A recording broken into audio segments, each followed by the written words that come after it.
acabei de voltar de uma noitada. Eu tô muito passada. Eu tô muito chocada com o que eu vi. Triste de ver a que ponto as mulheres chegaram. A coisa da conquista acabou.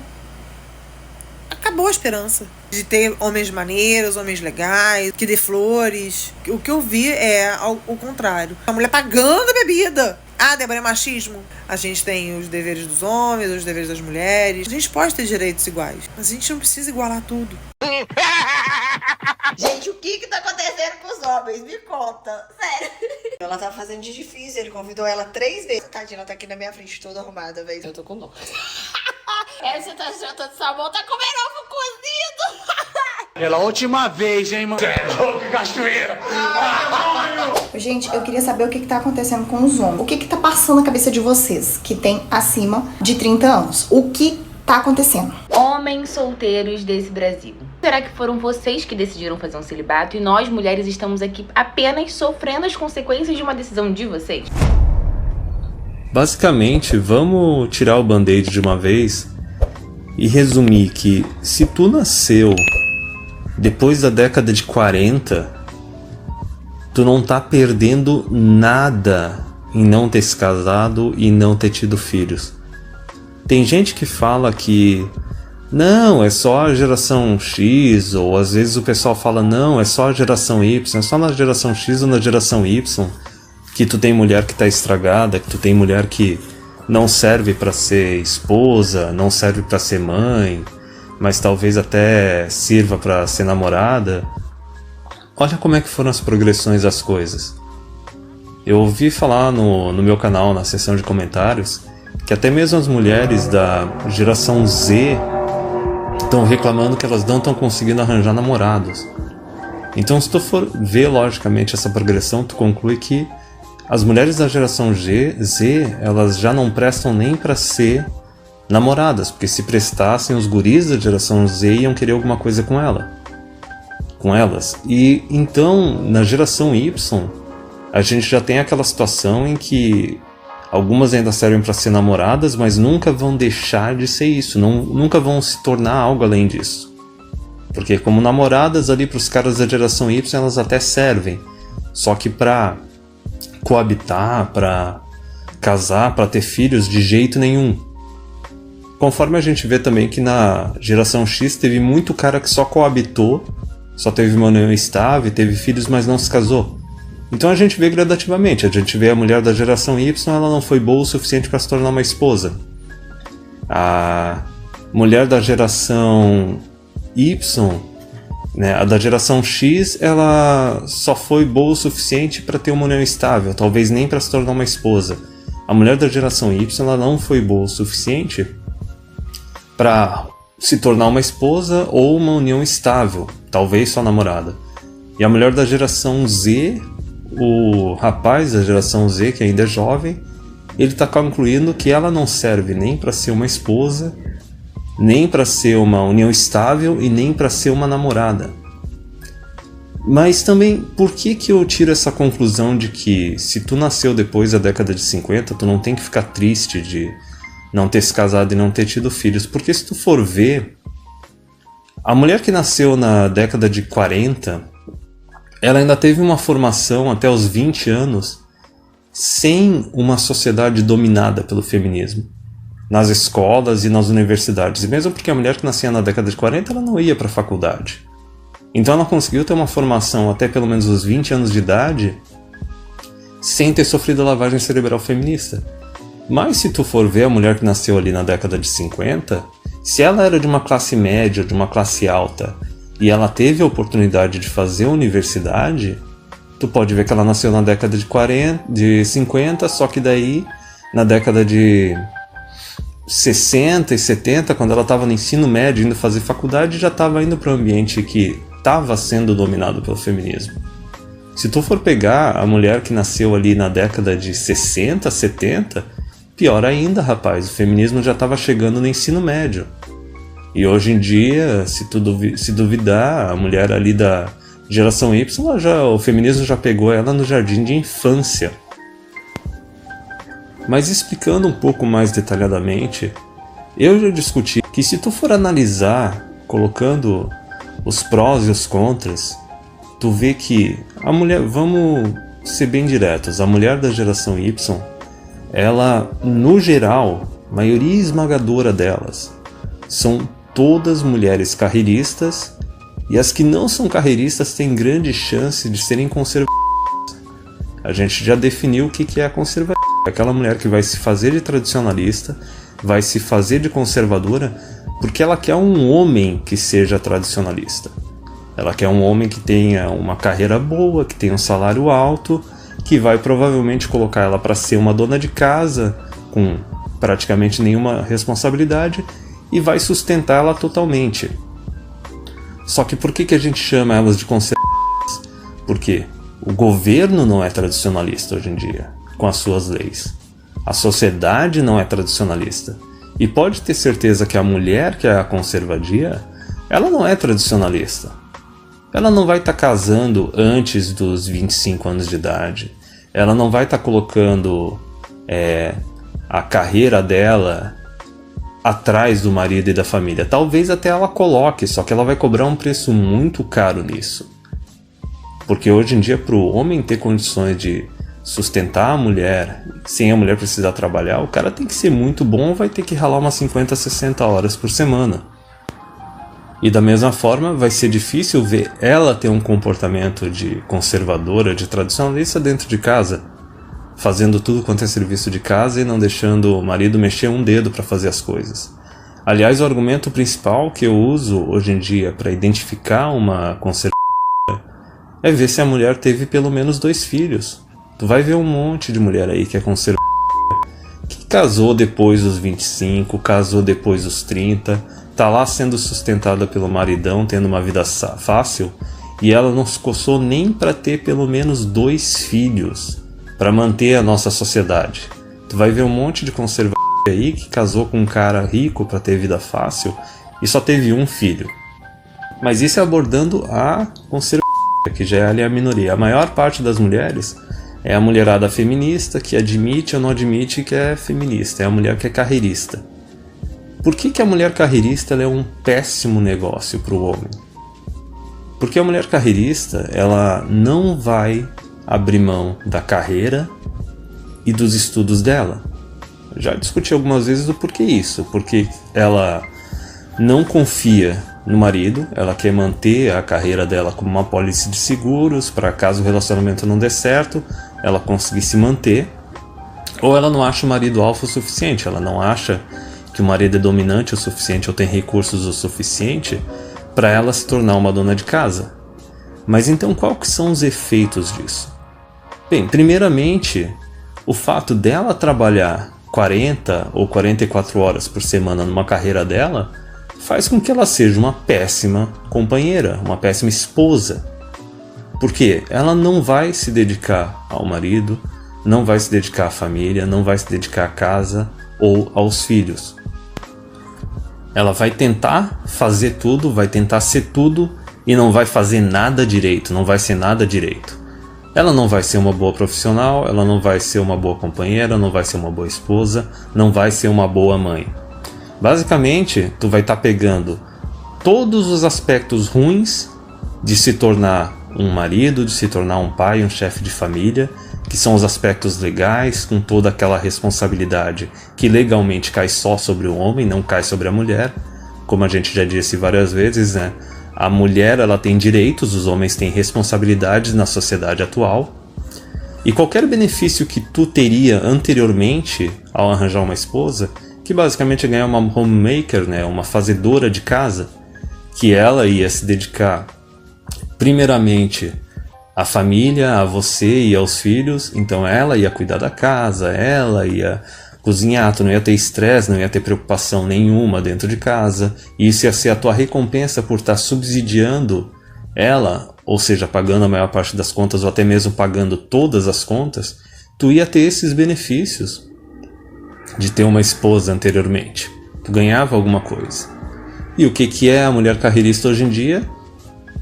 Ela vai querer dividir as tarefas de casa, ela vai querer dividir as contas de casa, ou vai exigir que tu pague a maior parte das contas de casa, porque vai falar até que o teu salário é mais alto que o dela, então tu tem que pagar mais. Eu já vi várias mulheres da vida pessoal falando isso. Então tu não ganha nenhum benefício que o homem ganhava anteriormente se casando. Mas vamos ser mais específicos ainda. O fato de ser uma mulher que tem uma carreira, que trabalha umas 40, 44 horas por semana, quer dizer que ela vai trazer o estresse e o drama do trabalho dela para dentro de casa.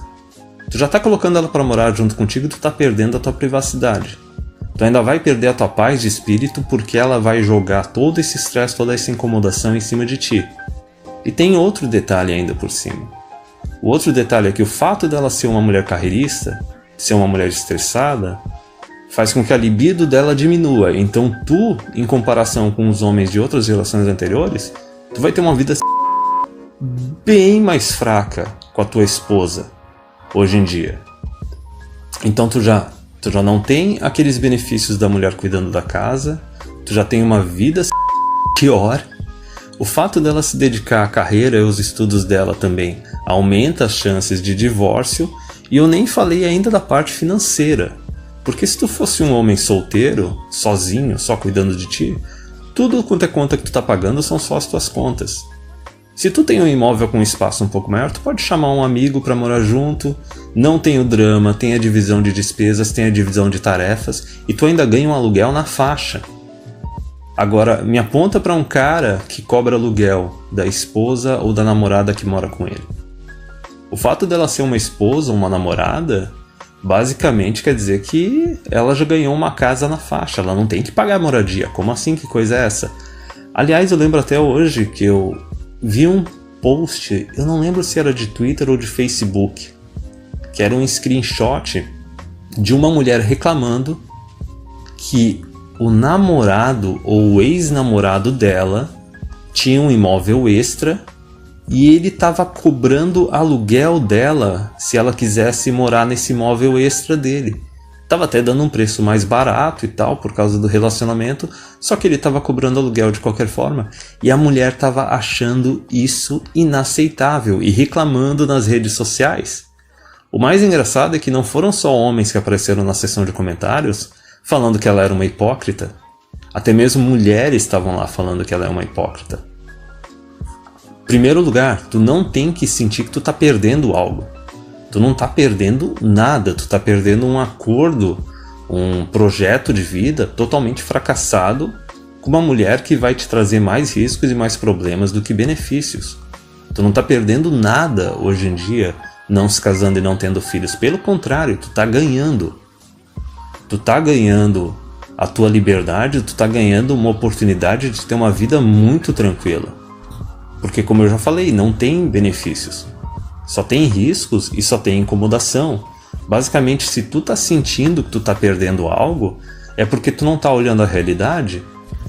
Tu não tá olhando a realidade, tu tá simplesmente olhando uma ilusão.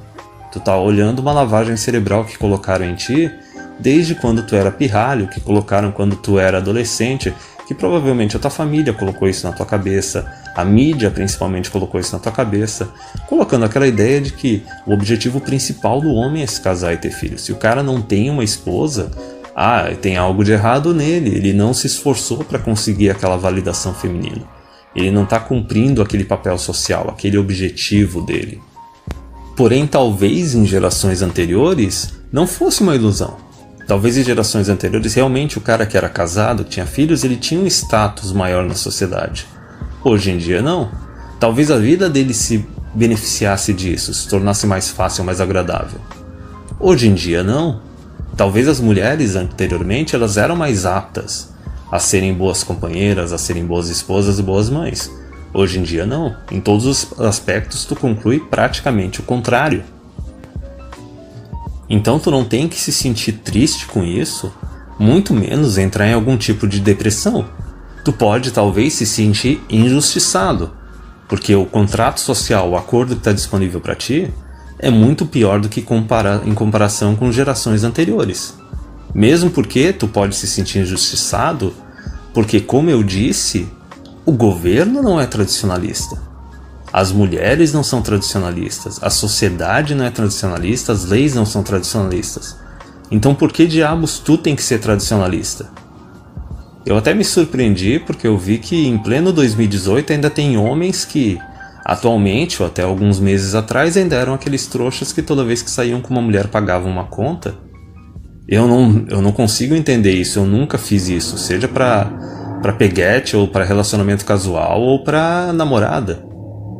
De alguma forma eu peguei essa ideia da igualdade entre os gêneros muito cedo, e isso me prejudicou de certa forma, porque criou essa ideia errônea de egalitarianismo entre homens e mulheres, que ambos têm que ter os mesmos direitos, os mesmos deveres, e a gente vê claramente que na hora de ganhar direitos as mulheres ganham direitos, mas na hora dos deveres não.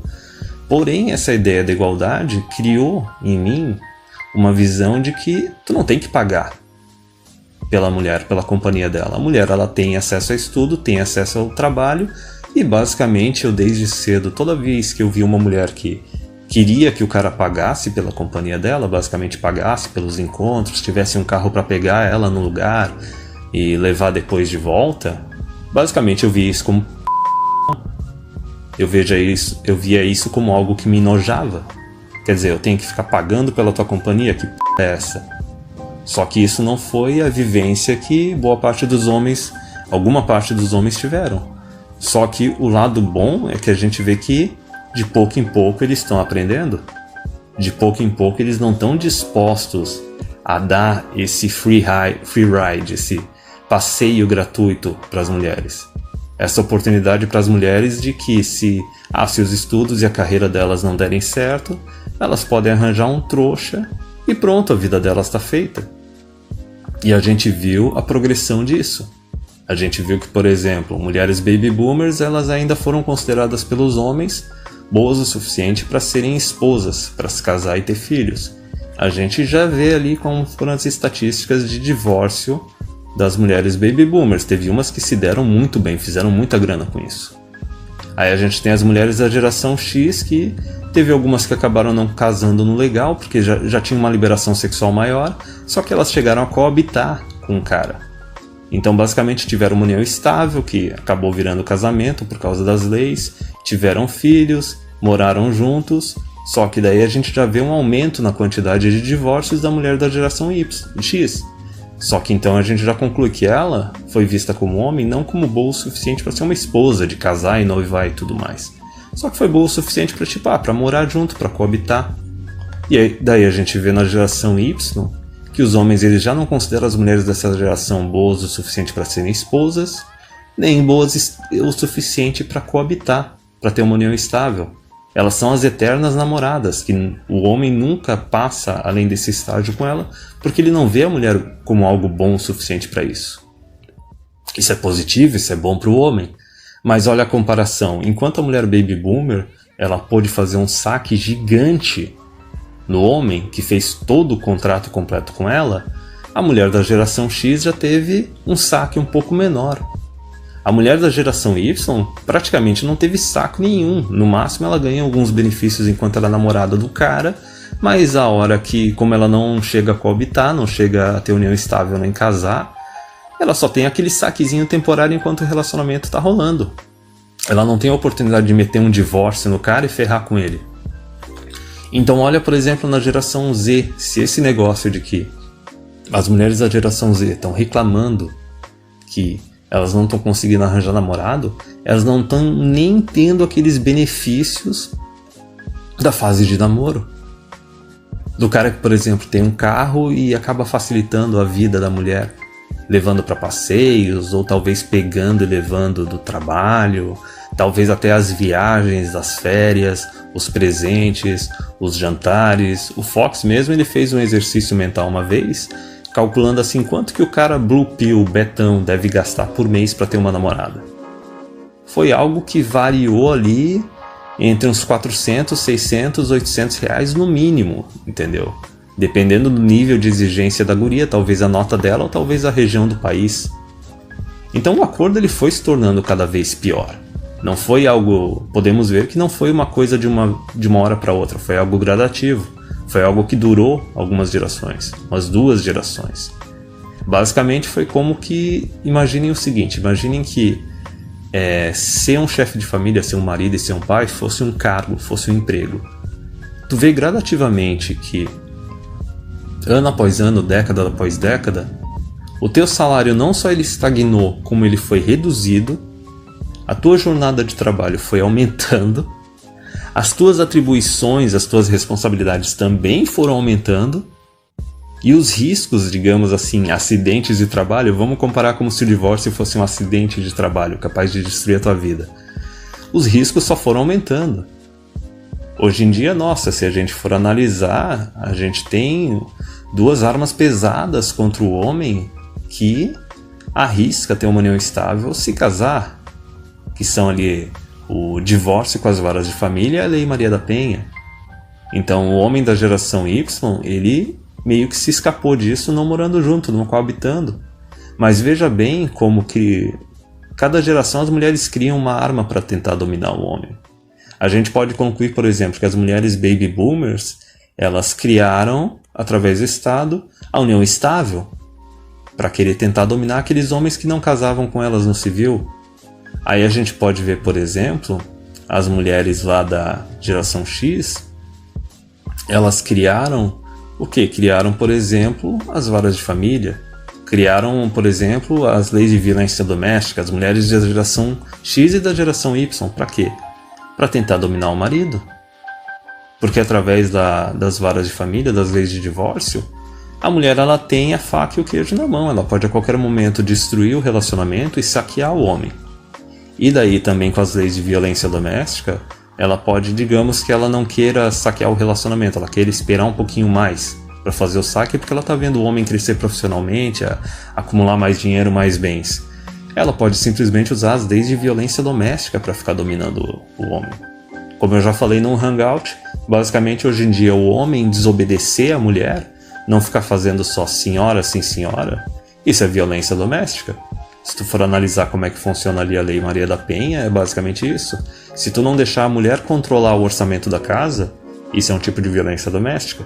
Se tu tiver um automóvel e tu quiser monopolizar ele, tu não querer deixar o automóvel na mão da tua esposa para ela poder dirigir, basicamente tu diz, se tu precisar eu te levo, eu te trago, mas eu não quero que tu fique dirigindo o meu carro.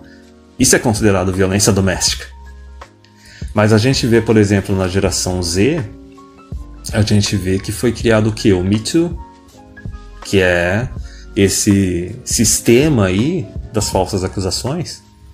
Então até mesmo quando tá naquela situação do sexo casual, ou só namoro, que seria o caso da geração Z, já tem umas ferramentas ali da mulher para poder destruir, para poder dominar o cara. Hoje em dia tu pode fazer uma acusação depois de semanas, depois de meses, depois de anos que alguma coisa possa ter ocorrido, e daí obviamente não tem evidência nenhuma.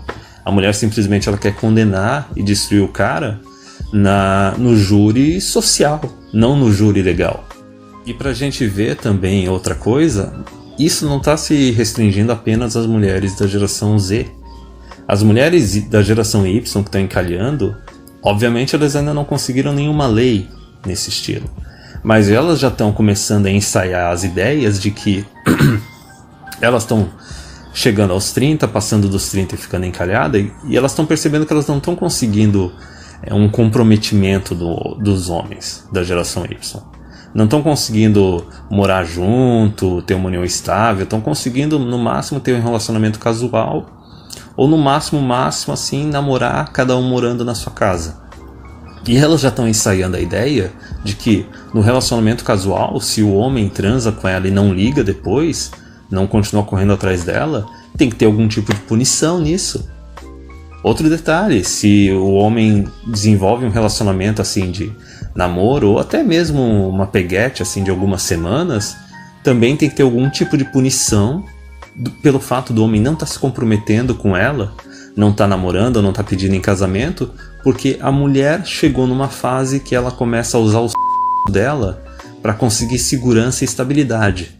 Ignore que a mulher ficou dos 15 até os 30 anos dando só para se divertir. Quando ela decide que ela vai usar o dela para conseguir segurança e estabilidade depois dos 30, ela acha que o homem é obrigado a dar essa segurança e estabilidade para ela, senão tem que ter alguma punição. Olha só que engraçado, né? O homem, ele acha que se ele tem um relacionamento com uma mulher, ele se dedica com uma mulher, ele acha que ele tem que ter direito a justo, né? O cara se casa ou é um namorado, o cara tinha que ter pelo menos um ali uma vez por semana. Mas a gente já tem até as estatísticas hoje em dia dos casamentos mortos, que eu acho que são 70% dos casamentos, são casamentos nos quais, pelo menos no último mês, o homem e a mulher não fizeram o homem tem que ficar consumindo. Eu acho até que a estatística era 50 ou 30% dos casamentos faziam 6 meses ou 1 ano, que as pessoas casadas não estavam fazendo. A mulher pode simplesmente desligar ali a chave do e pronto, e o homem não pode fazer nada. Agora olha só a contrapartida da mulher também. A mulher, ela acha que porque ela tá dando pro cara, ela acha que automaticamente o homem é obrigado a se comprometer com ela, é obrigado a dar segurança e estabilidade para ela. Ué, aí tá meio contraditório o negócio, porque quem iniciou a revolução, quem fez a liberação feminina, foram as próprias mulheres lá na década de 60 e 70. Tu não pode desenvolver um negócio e querer só curtir ele quando te beneficia. Tem que ter o lado bom e tem que ter o lado ruim. Se tu vai pegar e seguir esse caminho, então tu tem que pegar tanto a parte jovem, que quando te beneficia essa liberação, só que depois tu vai pegar a parte grossa e difícil, quando tu tá mais velho, isso não te beneficia mais. Mas enfim, não adianta, cara. O acordo, o contrato social entre homem e mulher, ele foi se tornando cada vez pior. E isso tu pode ver que não é de uma hora para outra. Vejamos aí, Baby Boomers, geração X, geração Y, geração Z. Isso é uma novela de 4 gerações. E os homens acabaram aprendendo, eles estão aprendendo. Sabe-se lá o que vai surgir mais pra frente. A meu ver, eu acho que a ideia vai ser o Estado cair fora dos relacionamentos, cair fora dos casamentos, ou os homens e o Estado fazer uma nova renegociação desse contrato, sem a participação das mulheres, porque a gente pode ver claramente que elas não sabem o que diabos elas querem. Até mesmo toda essa novela, agora que eu citei dessas 4 gerações, tem pesquisas que falam que as mulheres nos últimos, desde a década de 50 até hoje, a felicidade delas diminuiu, enquanto a dos homens permaneceu a mesma ou aumentou. Então eu acho que eu já esgotei todos os argumentos que eu poderia ter para demonstrar que, cara, tu não tá perdendo nada não se casando e não tendo filhos hoje em dia.